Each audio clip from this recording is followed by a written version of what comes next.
무더운 한여름 편안하셨습니까? 부처님의 유교경에 보면 너희 불자들은 온갖 번뇌에서 벗어나려 하거든 마땅히 만족할 줄 아는 마음으로 명상하라, 이런 말씀이 있습니다. 온갖 번뇌에서 벗어나려 하거든. 번뇌란 탐욕과 어리석음으로 일어나는 분노심, 이게 세 가지가 합성되면 중생의 어풍이 몰아칠 만큼 엄청난 파장의 에너지를 가지고 우리를 힘들고 괴롭히는 것이죠. 그래서 마땅히 만족할 줄 아는 마음으로 명상하라. 우리말로 하면 참선하라. 그게 열애선이 되었든 조사선이 되었든 그건 중요하지 않습니다. 만족할 줄 아는 사람은 땅 위에 누워 살면서도 편안하고 즐겁지만 만족할 줄 모르는 사람은 천당에 서록 산다 해도 뜻에 차지 못한다. 그랬어요. 만족할 줄 모르는 사람은 부유해도 가난하지만 만족할 줄 아는 사람은 가난해도 오히려 부유하다. 만족할 줄 모르는 사람은 늘 욕락에 끌려다니는 바가 되어 만족할 줄 아는 사람의 연민을 사게 된다. 얼마 전 본문에 그런 말씀 드렸죠. 불교의 근본이 무엇이냐고 물으면 자비와 연민심이다 그랬어요. 그러니까 요즘 참 연민을 느끼는 사람들이 우리들 주변에 더러더러 있어. 그것을 애처롭게 볼 수도 없고 안타깝게 생각할 수도 없고 딱해. 여러분들 살면서 그런 경험이 있죠? 내가 잘못하지도 않았는데 그 무슨 인연인지 그 사람을 보면 연민심이 일어나고 또 그 사람을 보면 불쌍한 생각이 일어나고, 그래서 가장 좋은 건요, 평생 동안 함께 살아야 될 부부와 부모와 자식과 형제들이 서로가 서로에게 연민심을 가졌으면 좋겠어요. 이건 자비심으로 드러나는 마음이거든요. 저한테도 연민심 좀 가지십시오. 저는 어제 저녁에 꼬박 밤을 새우면서 다음 달 잡지에 글을 옮겨 실었고, 새벽 5시에 구룡사에서 고추 수확하러 간다 해서 또 마당에 나가서 일일이 고맙다고 손을 잡아드리고, 그리고는 떠나는 그 자동차 속에 가서 함께 하지 못해서 미안하다고. 그러니까 저번 고추 수확하러 갈 때는 구룡사, 열애사, 보명사 등, 또 어제 아래는 또 뭐 열애사에서 또 갔다 왔고, 또 분당 연화사에서 갔다 왔고, 분당 장안사에서 갔다 왔고, 금년에는 작년에 고추를 많이 수확해가지고 좀 나눠 주었는지, 나눠 주어서 그런지, 아니면 금년에 고추가 잘 됐다고 하니까 우리 몫도 있으려니 싶어서 그런지 아주 포교당에서도 솔선해가지고 특히 열애다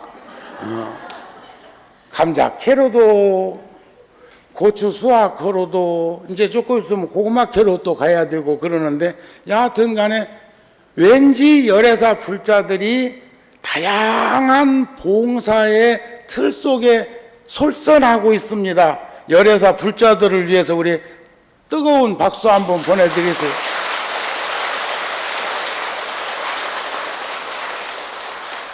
그래서 오늘 일요일 날이라고 거사님들도 좀 가시긴 가셨는데 그분들은 별 말씀이 없는데 보살님들은 저번에 나랑 같이 고추 수확으로 갔을 때는 차에서 내려올 때는 밑에 내가 먼저 내려와 가지고 손을 잡아주고 올라갈 때는 등을 밀어드리고 이랬다는 거예요. 또 오늘은 누가 해줄 것인가? 나이도 그렇게 안 많더만 한 6, 70도밖에 안 됐겠더만 그러대. 그러나 여하튼 우리들이 그러한 모습들을 보면서 너무 장하고 고맙고 그리고 늘 함께 동사서보하는 그 모습에 저는 뿌듯한 마음을 가집니다. 그래도 이렇게 함께 했던 그 인연으로 그런 마음들을 낼 수 있는 거지. 누군들 편히 살고 싶지 않은 사람이 어디 있고 내가 다 할 일을 하고 산다고 생각되면 굳이 더운 날 거기 갈 일이 뭐 있을까 싶은 생각도 들었습니다. 그러나 욕심이 없는 사람들에게는 마음의 고통은 존재하지 않는다고 하지요. 진실로 얽매이거나 어떤 속박에서 벗어난 사람들은 모든 공포로부터 두려움으로부터 초월한다고 하지요. 헛된 꿈을 꾸는 삶으로 이끄는 그릿된 치우침, 얽매임, 그런 집착을 여의고 세상을 있는 그대로 볼 수 있을 때 어떤 공포나 두려움은 죽음까지도, 죽음의 공포나 두려움까지도 사라진다 그랬어요.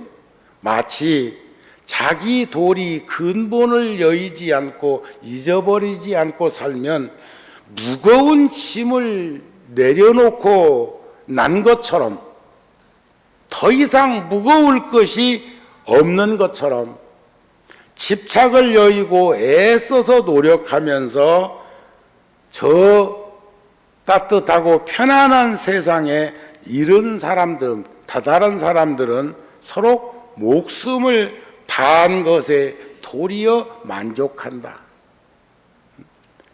도리어 연연하고 급급한 사람들은 돌이켜보면 아쉽고 미진하고 부족한 인생들을 살아오면서 늘 반복된 허물을 누적한 사람들이 더 벌벌벌 떤다 이겨. 세상을 인과를 믿고 윤회를 부정하는 것은 아니지만 떳떳하고 당당하게 자기 근본 자기 도리 다한 사람들은 스스럼 없이 세상을 자연스럽게 살아갈 수가 있다 이런 말. 오늘 본래 제가 계룡대 법회가 육해공군이 본부가 있는 계룡대 대전 그곳에서 법회가 잡혀 있었는데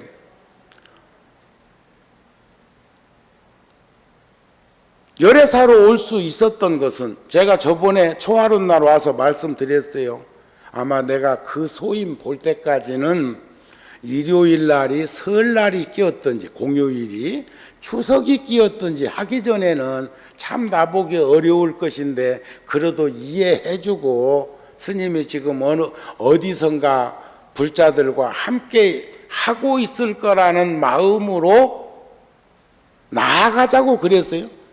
그래 놓고는 한 달도 안 돼갖고 지금 여기 왔다. 오늘이 꼭 제가 소임 맡은 지 한 달 됐거든요. 한 달 되는 날이요. 이제 47개월 남았네. 꼭 군에 간 사람, 군에 간 자식들 보면 라면 그릇수 헤아리는 아이들이 있습니다. 일주일에 한 번씩 부대에서 라면 끓여주니까 몇 그릇 남았다, 몇 그릇 남았다. 우리도 그랬었거든요. 그런데 지금 방어 훈련인 을지 훈련 기간이어서 각 부대가 법회보다는 국가를 먼저 생각하는 그러한 위치에 있기 때문에 오늘은 그냥 그 부대 법사 스님이 진행하는 것이 좋겠다. 그렇게 이제 핑계를 싹 대고 열애사로 온 거요. 그럼 열애사 주지스님 어디 갔을까?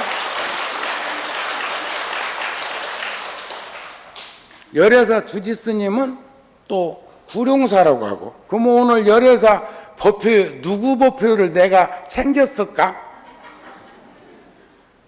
총무인 성지스님 오늘 법문이라고 그래? 그런데 내가 어제 아래 이 얘기를 했어요. 오늘 내가 뭐 부대 을지 훈련으로 법당에 안 가도 되니까 내가 열애사 건너가겠다고. 잘했지요? 네. 이제 여러분들은 이제 성지스님한테 찍겠다.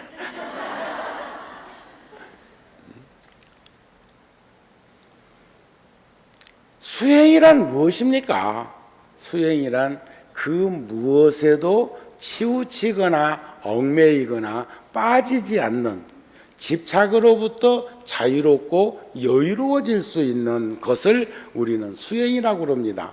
다 수행 방법은 84,000가지로 나누어서 표기할 수도 있지만, 그러나 거기서 근본은 치우치거나 얽매이거나 빠지지 아니하는 공부.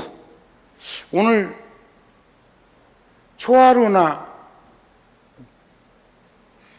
또 보름이나 또 이번에 49일 동안 우란분절을 맞아서 지장기도할 때 초제부터 칠제까지 불자들의 모임을 보면 오늘보다 훨씬 더 평일인데도 많이 오셨거든요.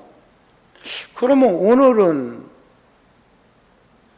단풍놀이 갔나?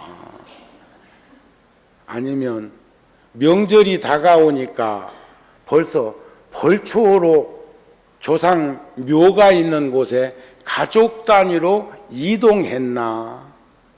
스님은 이렇게도 보고 저렇게도 보고 이런 생각도 하고 저런 생각도 하겠어요? 않겠어요? 그렇다고 지금 여러 불자들이 적게 왔다는 것이 아니고, 낯익은 얼굴들이 내가 안 온다고 해서 안 왔나? 정보가 부족해서? 아니면 성지스님이 법문한다고 그래서 오늘은 막 못했던 일보러 갔나? 웃은 사람은 속 있는 사람이야. 갈등하다가 오늘 왔는가만. 그런데 깨달음은 삶의 완성이라고 그러죠. 그것은 마치 죽음의 가치를 진정한 삶의 가치로 전환하려고 하는 노력이다. 그것이 바로 아까 근본과 자기도리를 다 하면서 살도록 노력하자는 그런 것이란 말이죠. 그러기 위해서는 무탄트 메시지라는 글에 보니까 먼저 나를 용서하고 나를 사랑하는 것으로부터 출발한다고 그래요. 여러분들 세상에서 누가 누구를 가장 많이 사랑하고 아낍니까? 살아보니까 너 없으면 나 못 살고 나 없으면 너 못 산다, 이런 건가요? 그분이 누구요? 그 사람이 누굴까요? 자식? 젊은 세대들은 그걸 자식이라고 표현하고, 또 더 젊은 세대는 남편이니 아내니 이렇게 이 얘기를 하는데, 살 만큼 산이는 자기 가슴을 콕콕 쥐어 박으면서 나 이러네 또. 그러기 위해서는 먼저 나를 용서하고 나를 사랑하는 것으로부터, 나도 용서하지 못하고 나도 사랑하지 못하는 이가 누구를 용서하고 누구를 사랑하겠는가? 오늘 또 불교 텔레비전에서 11시 반부터 내가 저번 주에 텔레비전에 가서 법회한 거 나온다고 자막 뜨던데 오늘 얼른 끝내고 가서 한번 볼까?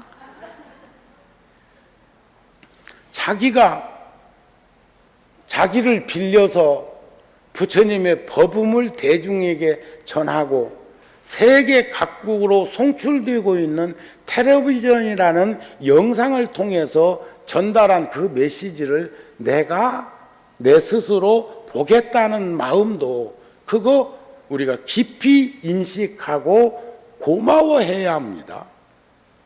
전 그렇게 생각해요. 그래서 최소한 저는 내가 대중 앞에서 설시한 부처님의 말씀은 저도 청법대중이 되어서 이 현장에서 듣기도 하지만 반드시 영상으로 다시 한번 확인하고 옛날에는 그게 여의치 못했을 때는 녹음 테이프에 녹음된 것을 꼭 저녁이면 듣고 보았다는 것을 여러분들도 아셨으면 합니다. 나는 먼저 나 자신을 용서해야 한다. 자신을 비난하지 말고 자기가 자기를 괴롭히는 것만 하고 있는 게 아니라 어떤 사람들은 자기가 자기를 용서 못하고 자기가 자기를 이해 못하고 자기가 자기를 가까이 다가가지 못하면서 무서리치는 몸부림을 하는 사람들도 우리들 주변에 보인다는 거예요. 지나간 일들로부터 배워야 한다. 그러나 단 여기서 봐야 할 것은 반복해서 그 일을 중첩하는 것은 경계합니다. 내가 다른 이들을 받아들이고 남한테 진실해주고 다른 이를 사랑할 수 있으려면 먼저 나 자신부터 받아들이고 나한테 진실해지고 나 자신을 사랑해야 한다, 이런 거예요. 전 굉장히 공감을 했고, 그러니까 여러분들한테 그걸 메모해 가지고 와서 들려드리는 거죠. 그것이 얼마나 중요한 일인가를 참 사람 부족이 내게 가르쳐 주었다. 저는 세상에 살면서 말이죠,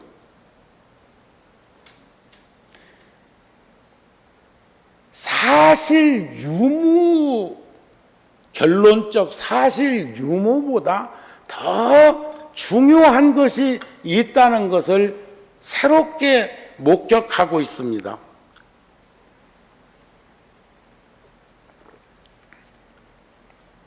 예를 들어 정우 스님은 선천적으로요, 제가 다 그런 건 아니지만 우리는 한민족이고 같은 단일민족 동포들이니까 그건 큰 대도 차이는 없겠지만 제가 성이 전준이가입니다. 전준이씨예요. 전준이가는 무골 집안이라고 해. 무골. 태조 이성계도 장군이었잖아요. 그 집 자손이거든요. 그러니까 선천적으로는 한 잘씩 걸칠 수도 있는 체질을 가지고 있다, 그 말이요. 그거 아는가 모르겠네.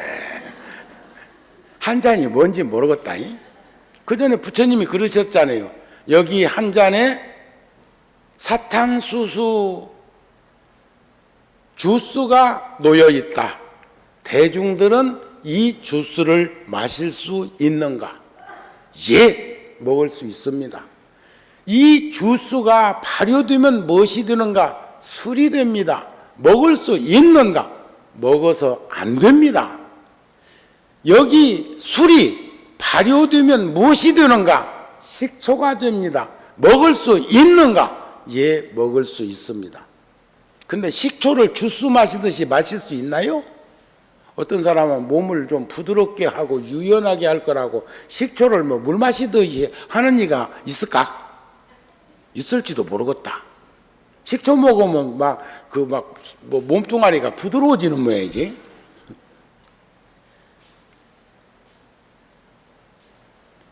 그런데 선천적으로 그렇단 말이에요. 선천적으로. 근데 후천적으로 스님이기 때문에 백주 대낮에 이렇게 오늘같이 법편 날 법당에 들어오면서 정우 스님이 한 잔 먹고 들어왔을까?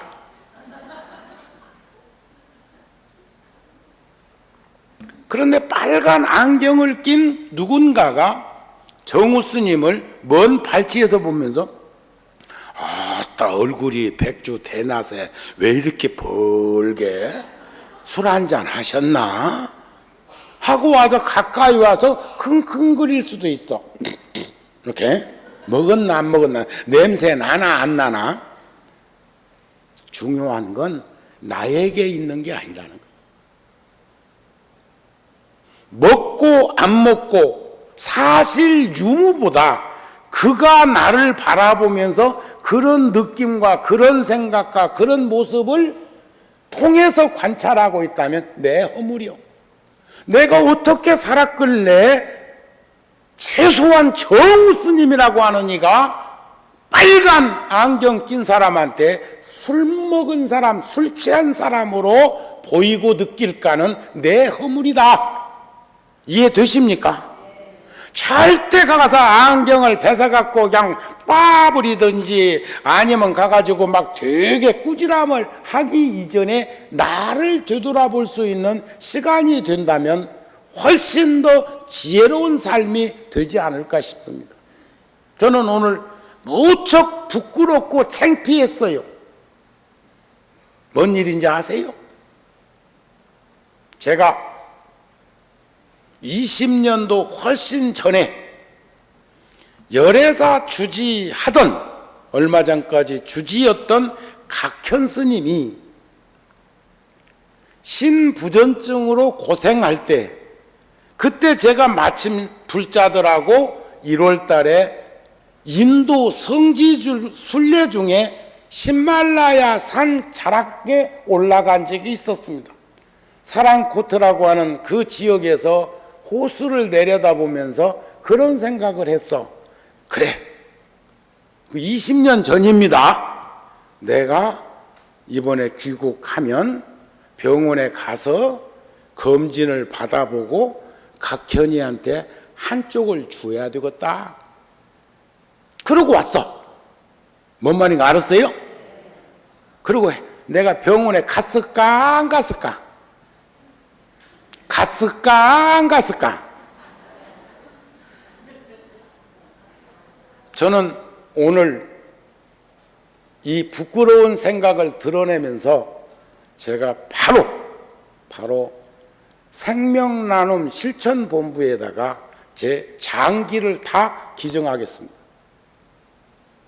여러분들 가운데서도 그런 마음을 조금이라도 1%라도 가지고 있었던 분이 계시거든.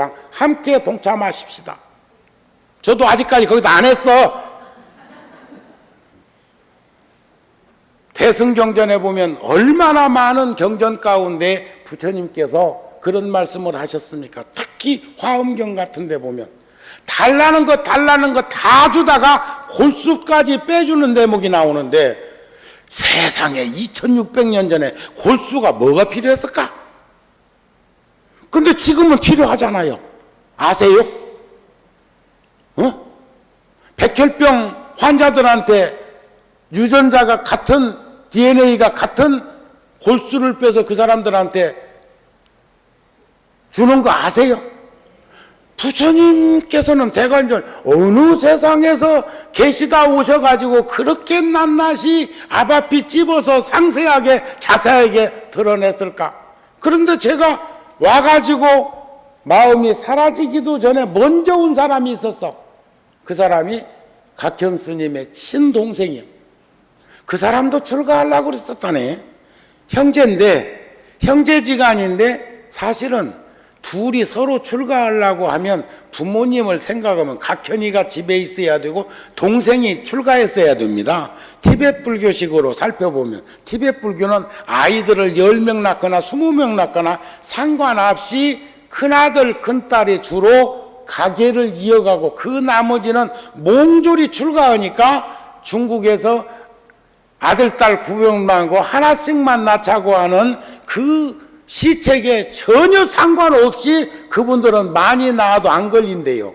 왜냐하면 많이 낳아도 다 절에 보내니까, 출가해버리니까 거기서는 장가가고 시집갈 사람이 없잖아요. 그래, 아시겠어요? 그러니까 중국에서 아무 걱정도 안 하는데 티베트인들은 아무리 아기를 많이 낳아도 걱정할 것이 없다. 왜냐하면 그 나머지 사람들은 출가하니까. 그런데 서로 먼저 출가하려고 하다가 각현 스님이 먼저 절에 와갖고 동생을 다독거려갖고 집에 보냈다는 거예요. 그런데 그 동생이 벌써 그 동생이 아이들이 뭐 대학도 졸업하고 결혼한다고 하고 할 정도로 세월이 많이 지나갔을 때다. 그런데 와서 친동생이 각현 스님한테 그걸 주고 갔어. 그러니까 나는 히말라야에서 생각했던 생각은 까마득하게 잃어버렸는데 20년이 넘는 세월 동안 조심 열에서 주지 안 하고 산중에서 조용하게 편안하게 넉넉하게 힘들지 않게 살았더라면 괜찮았을지도 모르는데 평생은 약은 먹어야지만 지금 굉장히 안 좋아.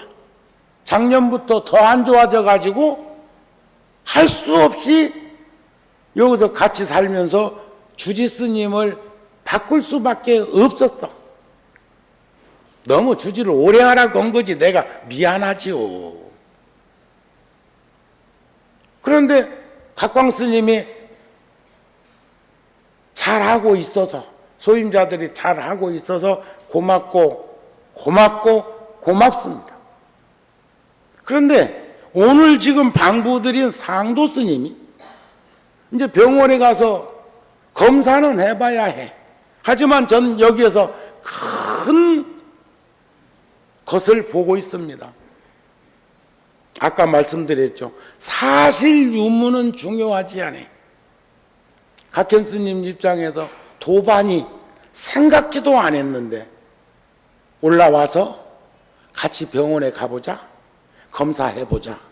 그리고 내 것이 맞으면 제공할게. 이런 거예요, 지금. 그래서 방부 드린 거예요, 여기. 지금 어렸어. 주고 안 주고는 나 중요하지 않다고 생각합니다. 하지만 나에게는 고맙고 한편으로는 부끄럽고 나도 그 생각 했어야 되는 거 아닌가? 왜 20년 전에 했던 생각을 지금은 안 할까? 못 할까? 그건 아마 내가 이제 60이 넘었으니까 나도 야야 시원찮을 거요. 요랬을까? 왜 그것을 스스럼 없이 나서서 왜 세속에서는 어른들이나 젊은이가 서로 간이식도 하고 이런 것들을 스스럼 없이 하고 있었는데 불현듯 되돌아보니까 지금 우리 불교 쪽에서 생명나눔 실천본부라는 그런 모임체에서 이번에 만해 대상도 스님이 타셨거든요. 일면 스님이라고 하는 스님께서. 그런데 내가 눈도 하나 까딱 않고 딱 잊어버리고 매몰차게 외면하고 있었구나 하는 생각이 들었다 이게요. 그래서 지금 내가 대중들한테서 이참 사참을 다 해버리는 게 이참에 참여합니다.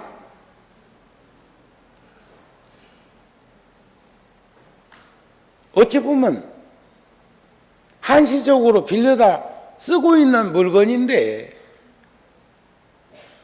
출가한 이후로 아직까지 한 번도 병 때문에 병원에 입원해가지고 치료받은 적 없는 이 몸뚱이면 복받은 몸뚱어리 아닌가요? 나보다 먼저 세상 떠난 이들이 우리들 주변에 얼마나 많습니까? 불의의 사고로 세상 떠나는 것 말고도 명이 다해서 그러면 살 만큼도 살았고 어떻게 보면 지가 늘 얘기하듯이 니는 열심히 살았어. 여한 없는 인생을 살았잖아. 이제는 후회할 것도 없어야, 아쉬울 것도 없어야, 이런 생각을 가지면서 다짐하고 다짐하면서도 실질적으로 현장에서 그런 것들이 뭐하지 못한, 그렇게 해서 이제 그거 준다고 해서 고맙습니다 하고 얼른 받기 위해서 박수 치자는 거 아니야. 이런 마음이 모이고 합해야 그게 세상 훈훈한 맛이 퍼져나가는 세상이 아닐까 싶습니다. 그런 마음을 가지고 있는 이들을 위해서 우리가 모두에게 박수 한번 보냈으면 합니다.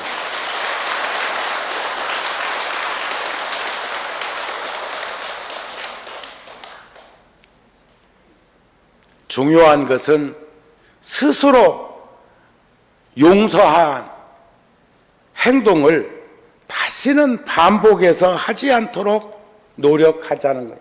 그래서 저는 또 이것이 언제 또 변할지 모르니까 여러분들과 어제 같은 경우에는 8,000명 가까이 붓다 TV 접속자가 있던데, 어제 그것은 아마 우란분제일 법문을 상호 정보교환을 통해서 거기를 한번 들어가서 보라, 도움이 될 것이다 하는 이야기들을 했구나 싶어. 요즘 많이 들어오면 5, 6천명밖에 안 들어오는데 왜 밤 11시쯤에 검색해 보니까 8,000명이나 들어왔을까? 여러분, 우리 영상 매체 인터넷을 통해서도 참 많은 이들이 함께 공유하고 있는 공간이 있다는 것도 참 좋은 거 아닌가요? 여러분들도 가끔 들어가서는 보시죠? 보세요? 보세요?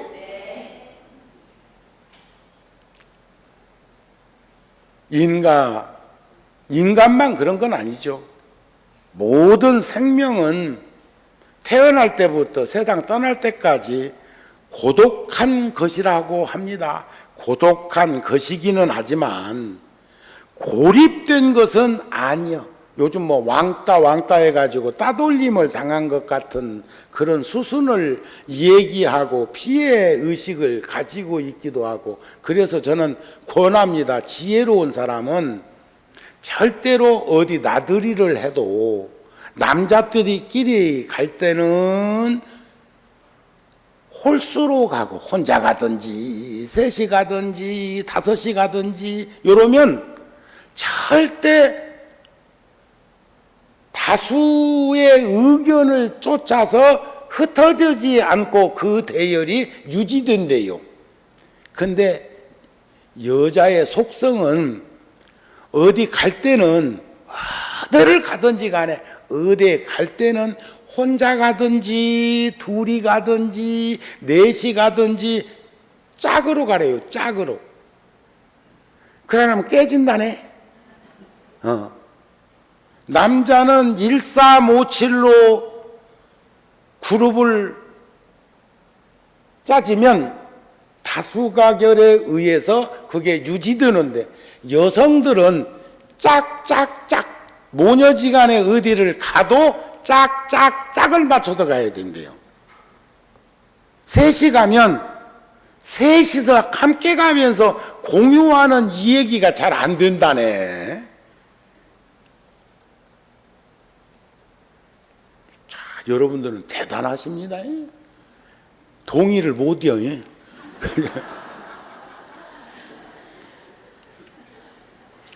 그 생명들은 그 어딘가에 또 다른 생명과 연결되어 있다는 거예요.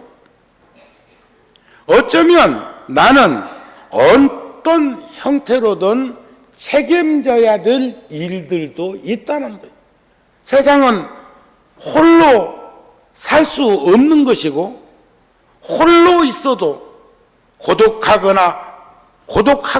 고독하지만 고립되지 않는 세상을 살 수 있는 방법을 부처님께서는 수없이 제공했다는 거예요. 나 아닌 그 무엇인가와 우리는 연결져 있다는 것을 우리는 볼 수 있었으면 합니다. 전 어제 KBS에선가 히말라야 8,848m 무산소로 14자 등정한 분이 리더가 되어서 여러 명이서 거기를 올라갔는데 한 여성은 어느 시점에서부턴가 산소 공급을 받으면서 정상에 올라갔고, 한 대원은 끝까지 산소통을 손에다 쥐어주도 거부하고는 내려오다가 죽더라고요. 잠자다가 죽음으로, 그러니까 제4 캠프로 돌아와가지고 쉬게 해줬는데 산소통만 코에다 대면 될 것인데 그걸 끝까지 거부하고 사양했어. 왜냐하면 자기의 그 웅대한 목표는 무산소로 등정하는 건데, 지금까지 해왔는데 가장 높은 산이 8,848m이기는 하지만 거기 올라갔다 오면서 산소통을 코에다 댔다는 것이 자존심을 어쩌면 목숨보다 더 소중하게 생각하는, 자존심을 건들지 않고 숨을 거두는 그 모습을 보면서 참 어리석더니 참 만용이 너무 지나친 것 아닐까 싶은 생각을 해. 지는 그렇다 치더라도 여기 있는 가족들은 어쩌란 말이요. 에? 유치원 선생의 시도 있잖아요. 나는 날 어쩌란 말이요. 파도는 쳤었는데. 그 시 아시죠? 파도야 어쩌란 말이냐, 파도야 어쩌란 말이냐, 님은 뭇같이 까딱도 왔는데 파도야 어쩌란 말이냐, 날 어쩌란 말이냐. 그 가족들은 어쩐데요?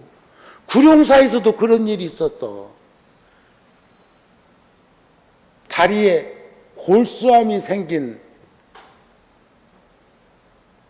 청년이 있었는데, 소년이 청년으로 변화하는 과정 속에서, 그런데 그 사람은 허벅지에서, 아니 무릎 있는 데서 절단을 했으면 허벅지까지 올라오지 않았을 거고, 그걸 방치하지 않았으면 전이 되어 갖고 죽음을 맞이하지 않았을 건데, 끝까지 고집하는 그 자식의 뜻을 부모가 따르면서 자식을 떠나보내는 모습을 보기도 했어.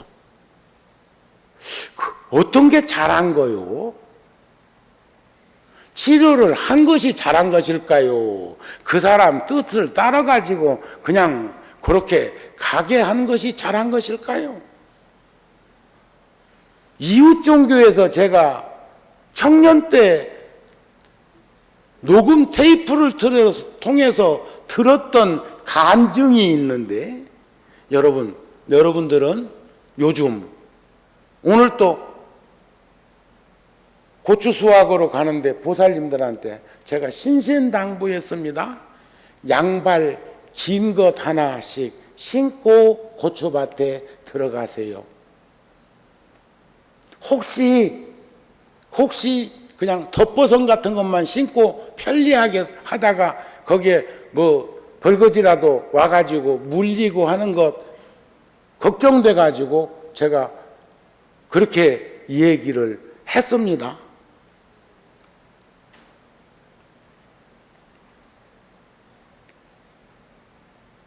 여러분들 생각은 어떠세요? 이게 옳습니까? 저게 옳습니까? 보세요. 그 이웃 종교에서는 독사가 물었다고 하자.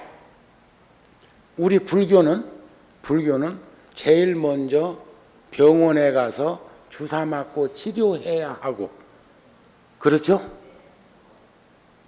그런데 그쪽에서는 기도하라 그랬더라고. 기도하라. 독사한테 물렸는데 기도하면 독이 팍 퍽퍽 솟아서 빠져. 그래놓고는 그러면 이제 두 번째는 그 독사를 잡아라 그랬을까? 난 소년 때 그걸 들으면서 이게 할 수가 없었어요. 근데 그게 신앙적으로 맞는 가르침일까요? 그 부모가 그냥 그 아이 뜻을 따라준 것처럼 불구의 몸으로 나는 살기를 원치 않는다. 하루를 살더라도 그대로 내 몸 유지하고 살다가 떠나겠다 하는 그 말을 받아들인 그 부모가 지혜로운 분일까요? 아니면 억지로라도 수술을 통해서 그 아이의 수명을 연장시켜 준 것이 옳은 것일까요? 물렸을 때 병원에 가서 치료하는 것이 우선일까요? 아니면 기도하는 것이 우선일까요? 불교는 대단히 합리적인 종교입니다. 보편성을 결여하지 않은 종교라는 걸 우리는 볼 수 있었으면 합니다. 일본 사람이 한 글 중에 보니까 이런 말이 있어요. 병원에서 환자들이 잠자는 모습은 천태만상이다. 설사 죽음이 눈앞에 닥쳤다 해도 모두가 다 잠을 자고 싶어 한다. 쉬고 싶어 한다. 자는 모습 속에서도 전쟁과 평화, 빈곤함과 풍요로움, 젊음과 늙음, 마음과 몸의 고뇌가 그대로 표출되어 나타난다. 자는 모습은 무의식의 표정이며 가장 정직한 인간의 표정이다. 이런 글이 있었어요. 이건 일본 사람이 병원에 문병을 갔든지 중환자실에 갔든지, 저는 얼마 전에 구룡사에 참 열심히 나오시는 불자이고 노불자님이신데, 아침, 그러니까 구룡사를 댕기기 위해서, 집이 본래 시흥 쪽에 있던 분이 구룡사 앞에다가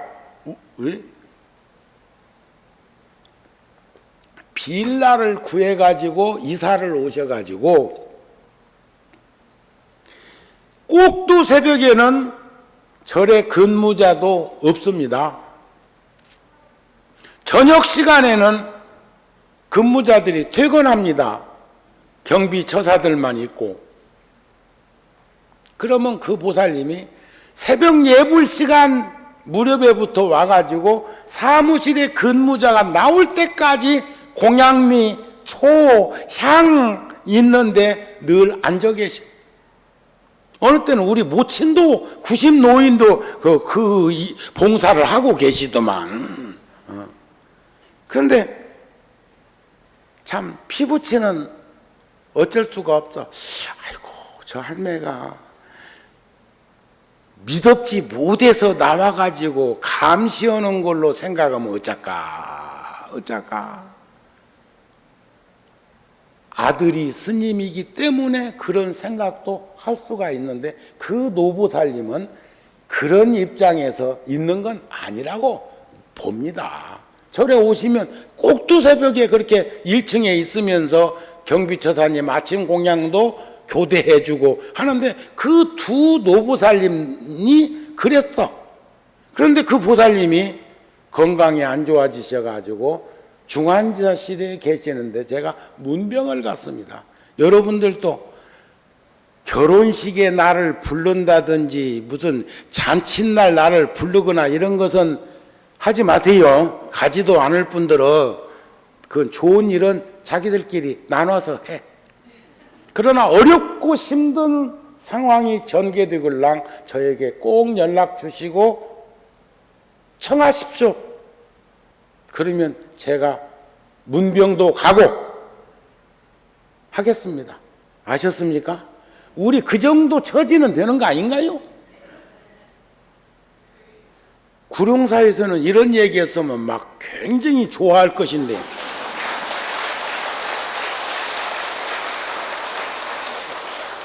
지금 박수도 장마철에 눅눅한 박수야.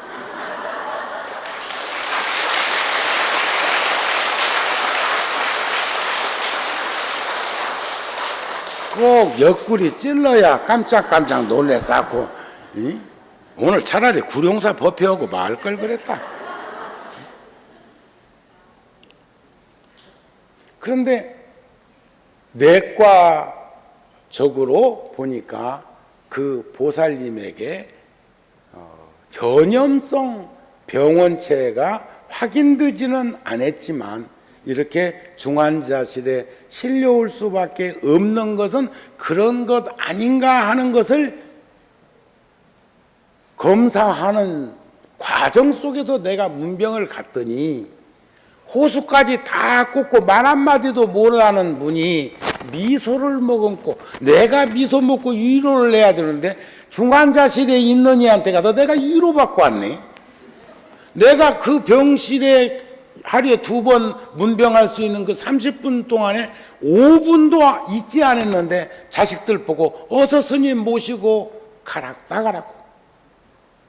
옮는다고. 뭘 옮아. 그것도 약해야 옮지. 예? 우리같이 드신이한테는 그런 일 없어. 예? 괜찮다고 해도 내 걱정을 더해. 세상에 중환자실 무균실에 들어있으면서 문병 일을 걱정하는 보살한테 뭐라고 내가 위로를 하고 왔을까요? 그랬더니 그 보살님이 좋아져가지고 호전되어서 병실로 옮겼다 해서 또 갔어. 어제 아래 백중날 법회 마치고 갔더니 제가 봉투를 하나 담아가지고 갔어요. 봉투.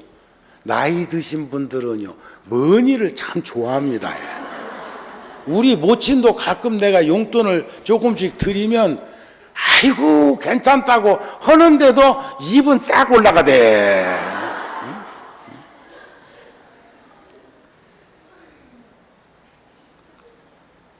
그런데 주지 스님도, 구룡사 주지도 조금 봉투에다 담아서 보살님한테 주고 온 것을 나중에 들었어. 아들 편에 도로 보냈대. 받았다가 도로. 응? 그런데 나는 그것도 모르고 또 처음으로 내가 그동안 고맙고 감사해서 조금 봉투에다가 가서 손에다 쥐어드렸더니 끝까지 거절을 하셔. 그러면서 내가 왜 절돈을 쓰느냐 이게요. 그래도 아니 그 절돈 아닌데 나도 한 푼, 2푼 나도 돈 있는 이 정도는 돈 된다고 있다고 하면서 주었더니 그걸 받긴 받으셨는데 홍법문화재단에다가 난 참 아들이 옆에 있는데 참 미안해서 혼났네. 에? 거기서 못 나오고 돌아가실지도 모르는 그런 절박한 상황인데 어떻게 인생살이 중에 살펴야 될 것을 거기에 있으면서도 미소 머금고 살필 수 있느냐고요. 홍법문화재단에다가 그 아들을 시켜서 보살님이 1,000만 원을 송금했더라고요.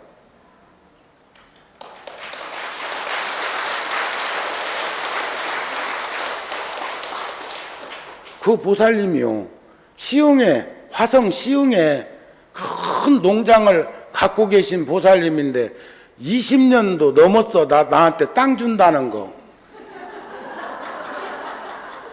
제가 끝까지 고사했습니다. 끝까지. 그 보살님 앞으로 등기가 되어 있어도 자식들이 동의하지 않는 걸 전 원치 않습니다. 자식들이 함께 와서 어머니의 뜻을 받들어 이 지역이 도시로 신도시화 될 것이니까 스님 이곳에다가 절을 짓더니 뭘 하시지요 하고 했으면 제가 그 마음을 낼지 모릅니다. 제천의 불교 마을도 10년 넘게 저한테 그 보살님 네 분이 저한테 그 땅을 주겠다는데 제가 거절했었어요. 1500평 갖고 뭐겠냐 이게요. 그런데 결국은 거기에 물려가지고 지금 3만 평 아니 3만 평 돈이 20억도 더 들었다고요. 그 후에 거기에 이렇게 사가 사느라고 내가 얼마나 힘들고 또 이제 지금부터는 또 절도 지어야 될 거 아니야. 사람 죽을 일 아니야. 거기에 물려가지고. 근데 내가 그 밖에서 안 받지. 그런데 그 보살님이 그렇게 며칠 전까지 중환자실에 있던 보살님이 병실로 데려와서 그런 인생을 정리할 만큼 맑고 깨끗한 그 정신을 흔들림 없이 지니고 있다는 거 여러분 어떻게 보십니까? 세상에서 제일 험한 게 노탐이다. 노탐, 병탐, 사탐.